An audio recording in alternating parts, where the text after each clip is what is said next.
No big storylines heading into Edmonton, although there were a couple of minor stories. The first of which, Shane Harden, Scott Howard, and Brian Kittleson were all charged with a $5,000 fine and were warned for reckless driving.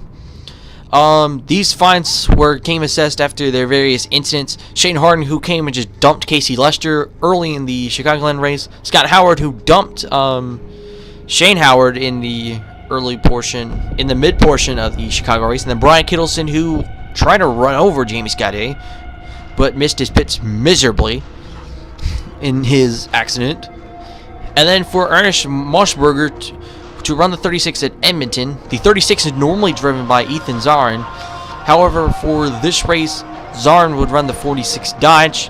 And since the 36, 46, since both of them, I believe, haven't qualified for a race yet, they both had to run the qualifying races, and both cars failed to qualify. Ethan Zarin came close to qualifying for the race, but Moschberger crashed 2 laps into the qualifying race. Another big story that could be revolving around for 2015, and possibly one of the beginning rumors of the 2015 silly season, is that the finale could be rotated every year, or selected by a fan vote. It is not known how the details are, but one of the known details is that if this does happen, that fans will select the track, and if the track wins, if they already have a date, they will be granted a second date for the venue, which has caused some controversy. And there will also be a potential, if the track does not have a venue, then they'll be hosting the championship weekend. Although most fans will most likely vote for the 1-track venue instead of the 2-track. Now I'll head it over to Kendall Johnson for the race. Alright, as Casey Lester leads the field down to the green flag, Scott Johnson on his outside, Jay Honore right behind him, as Lester gets about a decent-sized gap over Scott Johnson at the start. Jay Honore, I believe, also got a pretty good start on the inside. The outside, I don't really think got a good start at all, as the inside is the preferred line in the huge wide sweep in the corners. Now we head to the most treacherous place. Casey Lester gets into the dirt there. As there we go, we already got our first lap carnage there. We saw a couple of cars. I think that was Chris Clark and Carter Pavis, and we got more trouble. Jason Dukes, Shane Harden, Chris Bell, one car hard into the guardrail on the other side of the track. Casey Lester already has the lead, but let's take a look at what happened. Looks like Carter Pavis runs up the track, gets into Chris Clark in the 56. That's going to be our first instance, but we had a ton of incidents on the first lap, and it's normally the road course first lap shenanigans. Here we go. Stephen Volk, Luke Warren, Brian Kittleson are collected in a second wreck that happened just meters up ahead. Shane Nargan, Damon Scott, they all get involved in their own wreck, spinning each other around, as I believe the 32 would continue on. The 25 would stall, and then here's the second wreck that happened just behind the leaders. Sean McDowell, Jason Duke, Mark Mongillo, Shane Harden, Jay Honore, and then Tony Weiner comes flying in by Chandler Blake. Chandler Blake, the Chicagoland winner, comes flying in, and here's another wreck. Looks like Jake Kelly gets into Chris Bell and Walter Green, and then we had another car go hard into the wall. I think that was Logan Chin. He gets hard by Walter Green. Here's what happened to Logan Chin. Into the wall goes to 72. Cody Wykes also spins, gets into the 39 of Walter Green. He tries to back it out, and then gets hit. Almost turns the car over. Tony Wider, actually Todd Piper, and James Truex. And then here's one of the strangest incidents. Carlos O'Keefe tries to pin Blake Battaglietta down into the guardrail, which I'm not sure why he's doing that. But in the end result, they plan backfires as he spins himself out. As we have another wreck, looks like Shane Harden goes for payback on Mark Mongillo after I believe Harden and Mongillo were actually in the contact with the leaders. And then looks like Steve Volk gets into the back of the 14, and Luke Warren just ahead of them. As that sends the 14. The 14 will be able to continue on. One of the scarier wrecks is that Kyrie Youth and Jared Lansell gets in there. Carson Brooks already there. And the 13 and 57 go rolling. And then 57 was hit hard by Chandler Blake and Shane Nargan. There you see Mark Mongillo around. Shane Truex is driving away. And the 72 is smoking bad. Meanwhile, back up front, as we are about to complete the first lap, Casey Lester leads Scott Johnson by at least half a second. Justin Klinkson sits in third. Jason Kylasso in fourth. And I can't really tell where the other cars is. Jake Kierland and Shane Clark to third. Though they are battling for the fifth spot. As Lester, he's about to complete the first lap. There you see Walter Green entering pit road. He was involved in those first couple of lap incidents. As it's basically single file, and the race for 5th has settled down. But here's a couple of debutants that we've had for this year. Jason Kylasso in car number 04 is one of them. He started in the top 10 and is racing with fellow rookie Justin Cleveson. And people are wondering why I'm saying Justin Cleveson is a rookie where he raced in 2012. Well, according to NOVAR rules, substitutes are not eligible rookies, which that's kind of a controversial ruling, which I don't get why that is a rule in the first place. As the 04 of Kylasso didn't start the opening race at Dentsville, and I believe that's why he was not considered a rookie. As there you see, he's running towards the middle. He's right now running at 4th. Another driver making his first start of the year, and which was actually kind of a surprise due to the fact that Walter Uthen was one of the fastest drivers in pre-race testing. And I believe this is his first start of the year, if I'm not mistaken. He's racing Jay Honora, and I believe he's in about 15th right now. He got away from the first couple of wrecks that we had, as he was just running around. Uthen was supposed to be one of the favorites to probably win the title, but that's not come through. And another driver is Austin Warwick in car number 3. Warwick's struggled pretty much in the first 4 races this season, and Warwick's not doing well. He's sitting towards the back of the field, as Chadler Blake was already involved in a couple wrecks. I think Warwick was slowed up by earlier incidents that happened today, as he's running. I believe that's turn number 6, I believe. If I'm not mistaken, I think I may be way off. I think this was turn number 8, I believe. But Warwick's had a very difficult season for the 3. He was actually, I'm not sure where he was in the threat for the title. But meanwhile, back up front, we had a change in the lead. Casey Lester runs the S's wide, as that track's been widened since from a couple years ago. And then Lester runs into the dirt, and that's a result. Scott Johnson is going to get into the lead. And this will slow Casey Lester down just a tad bit.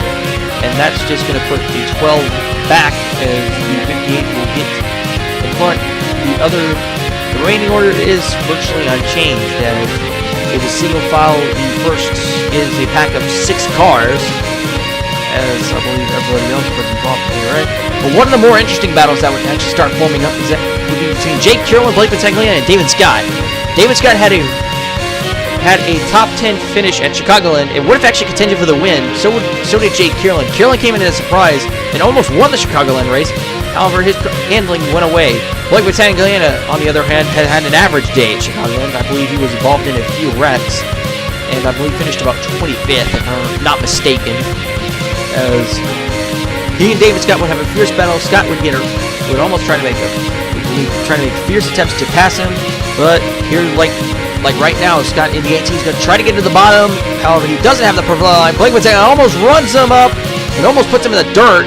And however, Battaglione is going to get a good enough run, not only to clear the 18, but it's actually going to get under the 76 of Kierland. It looks like David Scott's also going to follow suit as well, as the 50 will now get by. Will actually now be able to clear 76 and the 18. David Scott. Meanwhile, back up front, Scott Johnson has built his lead, and he's trying to navigate the lap car. Shane Nargan. Nargan's going to wreck the 58, the race leader.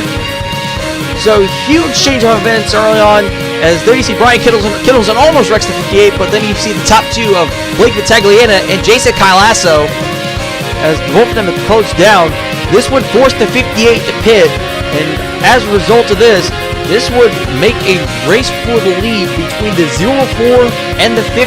Battaglione has the lead right now, as these 2 cars, were actually, I think, identical in lap times, I think, at this point. As there you see, Kylasso would actually not be even close, as he is still trying to find a lane around that 50 car of Battaglione. As Kylasso, in his first start of the year, he's making a very good showing of his first start of the year by running and contending with the race lead, and he is, I believe, showing that not only is he making his first start of the year, this has actually been a good race, I think, for the Rodfire organization. Just for in general, Carter Pavis finally qualified for a race, and I believe he is, I'm not sure where he is, I believe he's in 20th, if I'm not mistaken.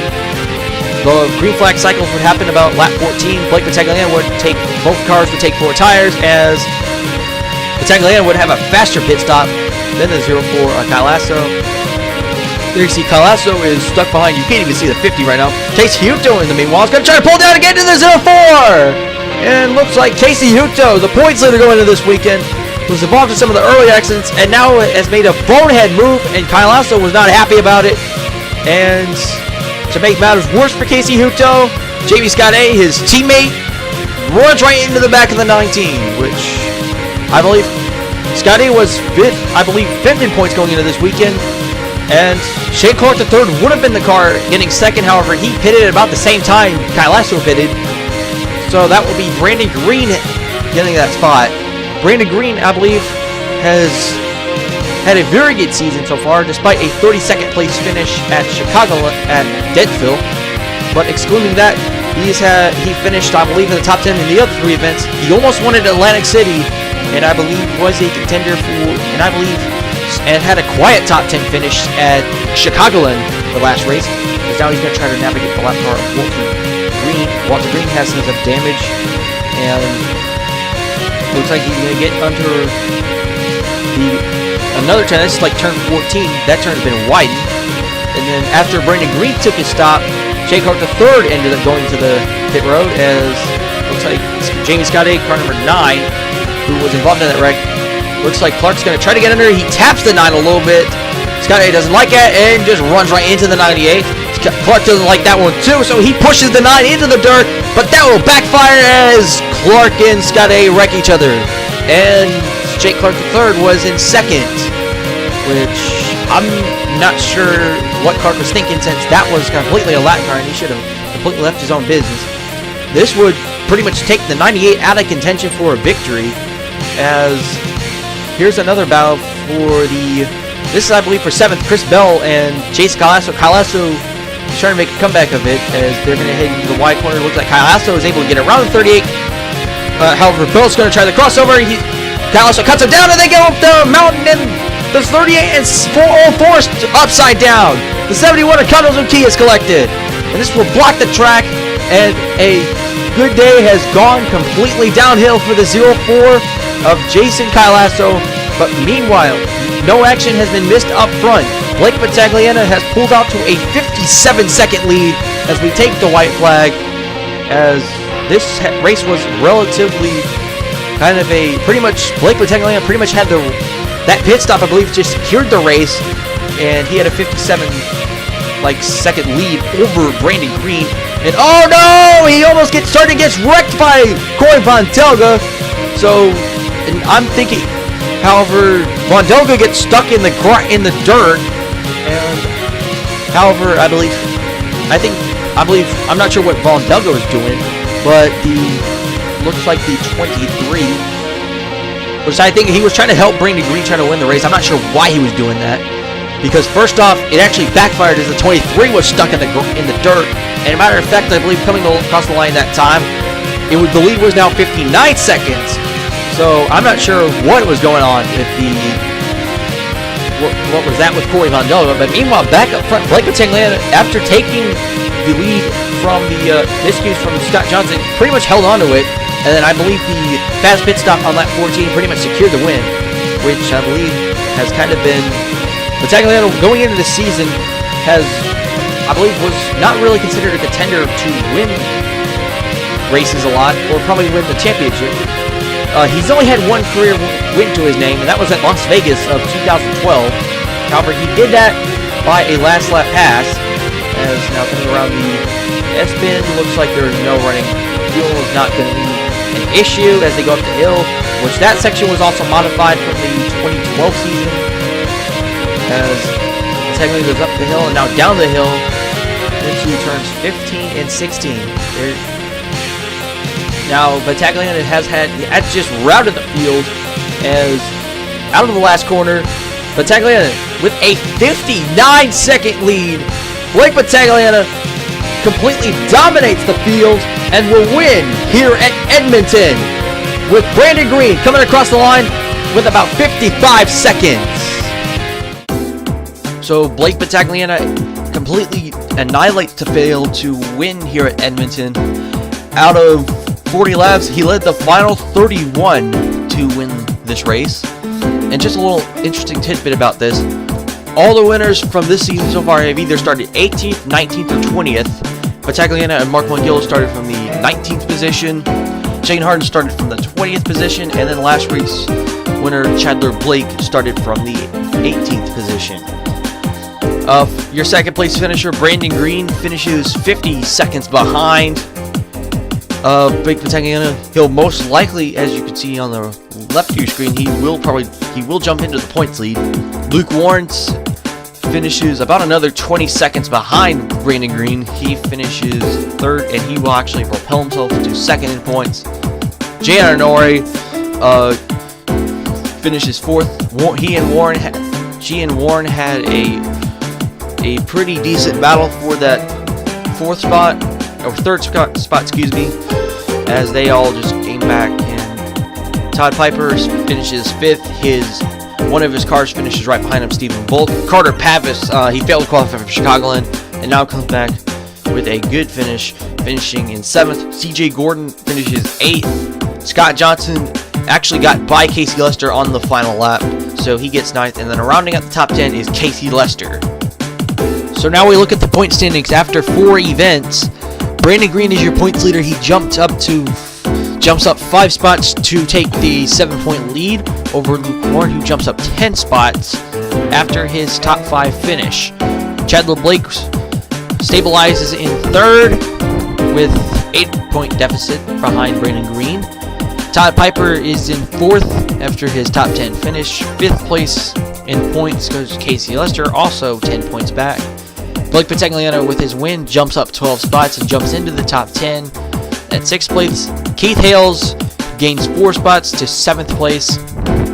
And Jay Arnori jumps up 8 spots to get to 8th place in points. Getting it at 9th spot will be Tony Wider, who remains in the 9th spot. And then Jamie Scotty, out of all of the top 10 drivers, the only one to drop and remain inside the top 10 is Jamie Scotty. However, his fate for next week's race at Darlington is not known because the NOVAR officials had called him to holler, and all of his wrecks are being investigated. So we are not sure if Scotty will be at Darlington next weekend, but we will get you updates as soon as we can. Jake Kierland is in the 11th spot. He loses 9 spots. He goes from 2nd to 11th after his poor outing at Edmonton. Mark Mangillo falls 8 spots. I believe he was involved in a couple of incidents and never really got the chance to recover. Casey Hutto was in all those shenanigans. He is the biggest loser of the top 15. He falls 12 spots from the points lead to 13th. Cody White falls 7 spots, falls out of the top 10. He's 14th, and then rounding out the top 15 is Justin Klinkson, who also falls 7 spots. He is 33 points behind the leader. Next week's race will be the second race of the South Carolina Part-Timers Challenge. We'll be at the Darlington Raceway in Darlington, South Carolina.